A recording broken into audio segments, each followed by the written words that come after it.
اس کے بعد آ جاتے ہیں کہ جب ایک آئینی اور جمہوری طریقے سے تحریک عدم اعتماد پیش کی گئی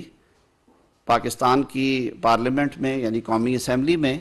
عمران خان کو وزیر اعظم کے عہدے سے ہٹانے کے لیے، کیونکہ آئین پاکستان کا آرٹیکل 95 ایک میکنزم پرووائڈ کرتا ہے کہ جو لیڈر آف ہاؤس ہے وہ اس وقت تک لیڈر آف ہاؤس ہوگا جب تک کہ وہ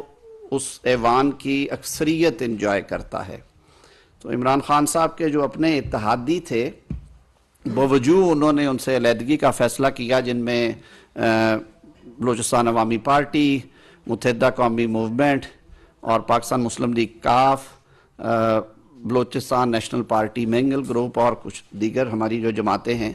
وہ بھی اس میں شامل تھیں۔ تو جس طرح سے وہ سارا پروسیس کرتے ہوئے